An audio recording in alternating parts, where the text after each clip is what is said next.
దేశవ్యాప్తంగా ఉత్కంఠను రేకెత్తిస్తున్న తమిళ రాజకీయాలు రాజ్భవన్ కు చేరాయి. శశికళ, పన్నీర్ సెల్వం వాదనలు విన్న గవర్నర్ విద్యాసాగర్ రావు తన నిర్ణయం ప్రకటించకుండా మరింత ఉత్కంఠకు తెరలేపారు. తాజా పరిణామాలు, తన అభిప్రాయాలతో కేంద్ర ప్రభుత్వానికి నివేదిక పంపారు. గవర్నర్ ఏం నివేదిక పంపారు? కేంద్రం ఏ దారి చూపుతుంది? గవర్నర్ నిర్ణయం ఏంటి? తమిళనాడుకి కాబోయే ముఖ్యమంత్రి తలైవీనా తలైవానా అనే ప్రశ్నలకు సమాధానం కోసం ప్రజలు ఆతృతగా ఎదురు చూస్తున్నారు.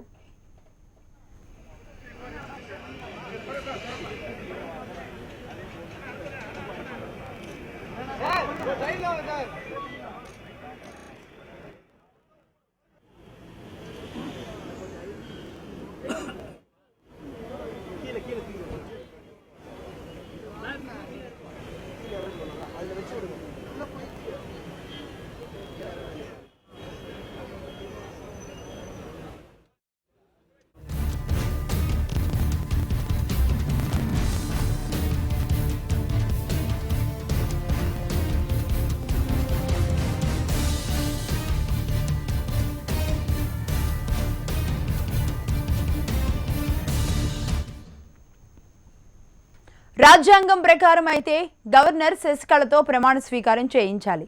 అక్రమాస్తుల కేసులో ఆమెకు ఇంకా శిక్ష పడనందువల్ల ఆమెను సీఎం చేయడానికి అడ్డంకి కాదు అని న్యాయ నిపుణులు చెబుతున్నారు. కానీ అదే కేసును బూచిగా చూపి కేంద్రం ఆమెను వేచి చూడాలని చెబితే పన్నీర్కు పరోక్షంగా కొండంత మేలు చేసినట్లే అవుతుంది.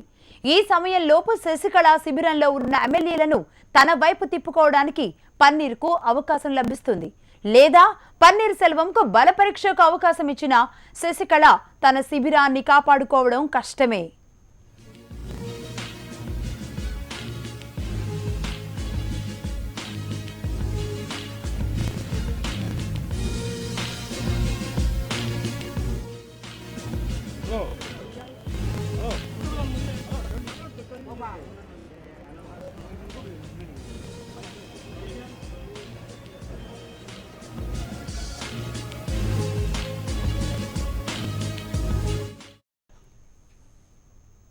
పన్నీర్ సెల్వంకు తగినంత మద్దతు వచ్చేంత వరకు ఈ సందిగ్ధతను గవర్నర్ సాగదీయవచ్చు అన్న వాదనలు కూడా వినబడుతున్నాయి.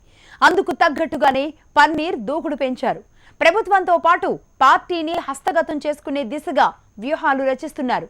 శశికళ విధేయులుగా ముద్రపడిన వారి మీద వేటు వేస్తూ ఆమె వ్యతిరేకులైన 2 ఐఏఎస్లపై ఉన్న సస్పెన్షన్ను ఎత్తివేస్తూ స్పష్టమైన సంకేతాలు పంపిస్తున్నారు.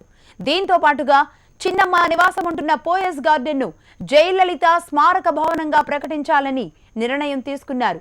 ఈ నిర్ణయాలన్నీ శశికళను ఆత్మరక్షణలో పడేశాయి.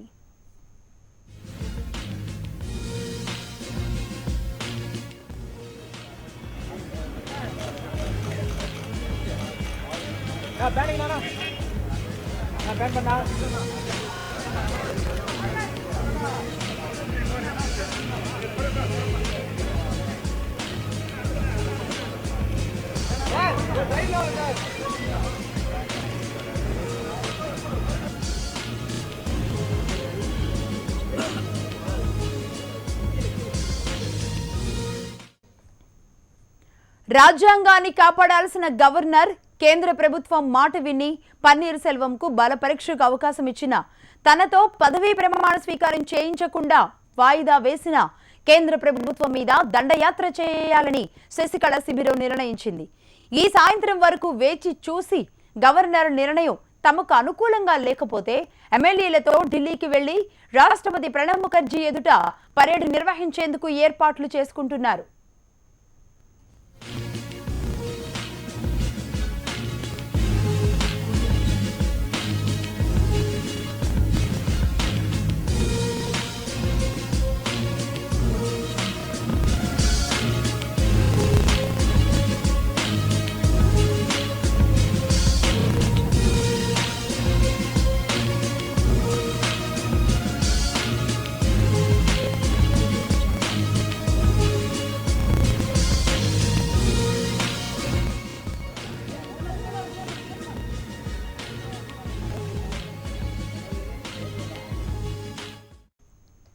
శాసనసభాపక్ష నాయకుడిగా ఒకరిని ఎన్నుకున్నాక ప్రమాణ స్వీకారాన్ని కేంద్రం తమ రాజకీయ ప్రయోజనాల కోసం వ్యూహాత్మకంగా జాప్యం చేయడమే సంక్షోభానికి కారణమని న్యాయవాది బీజేపీ రాజ్యసభ సభ్యుడు సుబ్రహ్మణ్య స్వామి చెబుతున్నారు. వీళ్ల రాజకీయ లక్ష్యాన్ని నెరవేర్చుకునే సాధనలో భాగంగానే అక్రమాస్తుల కేసులో సుప్రీంకోర్టు తీర్పు ప్రజల మనోభావాలను సాకుగా చూపుతున్నారని విశ్లేషకులు విమర్శిస్తున్నారు. ఇది భవిష్యత్తులో విపరిణామాలకు దారితీయవచ్చని, తమకు నచ్చని వారిని అడ్డుకోవడానికి గవర్నర్ను ఓ సాధనంలా వాడుకునే దుస్సంప్రదాయానికి దారితీయవచ్చని వారు హెచ్చరిస్తున్నారు.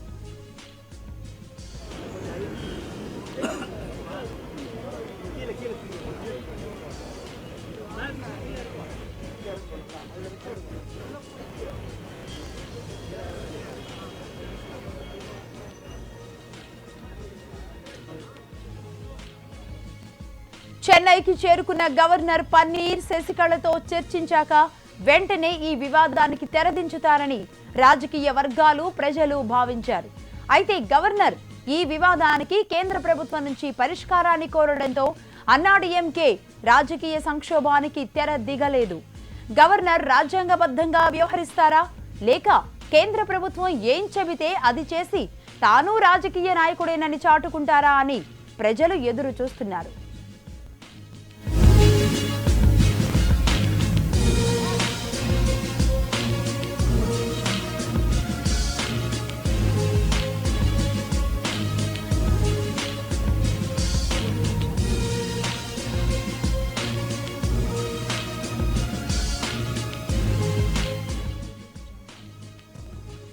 అన్నాడీఎంకే ప్రధాన కార్యదర్శి శశికళ సీఎం పదవికి అర్హురాలు కాదు అంటూ సుప్రీంకోర్టులో దాఖలైన పిటిషన్పై నేడు విచారణ జరగనుంది. స్వచ్ఛంద సంస్థ చట్ట పంచాయతీ ఉద్యమ సంస్థ సభ్యుడు సెంథిల్ కుమార్ ఆ పిటిషన్ను దాఖలు చేశారు. ఆస్తుల కేసులో శశికళతో పాటుగా ఆమె కుటుంబ సభ్యులు 4 ఏళ్లు జైలు శిక్ష అనుభవించారు. ఆ కేసును కర్ణాటక హైకోర్టు కొట్టివేసిన సుప్రీంలో దాఖలైన పిటిషన్పై విచారణ జరిగింది. త్వరలో ఆ కేసుపై తీర్పు రానుంది. ఈ నేపథ్యంలో శశిని సీఎం కాకుండా అడ్డుకోవాలని సెంథిల్ పిటిషన్ దాఖలు చేశారు. ఈ పిటిషన్ను అత్యవసరమైందిగా భావించి తక్షణమే విచారణ జరపాలని పిటిషనర్ తరపు న్యాయవాది మణి సుప్రీంను కోరారు.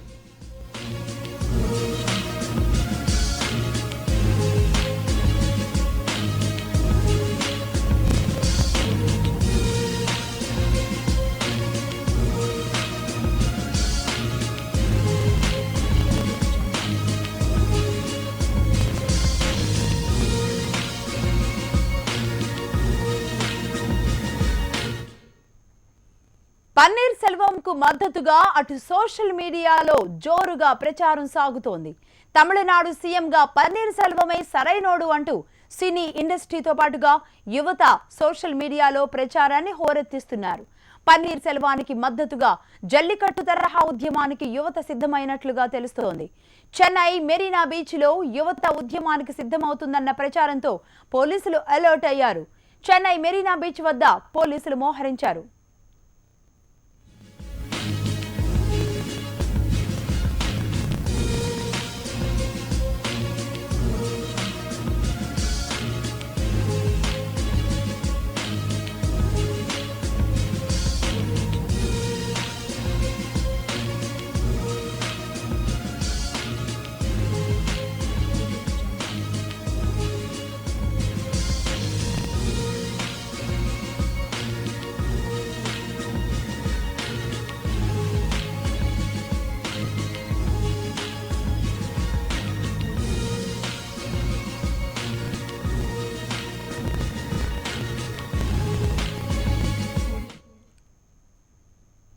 దీనికి సంబంధించిన మరిన్ని అప్డేట్స్ కంటిన్యూ చేసే ముందు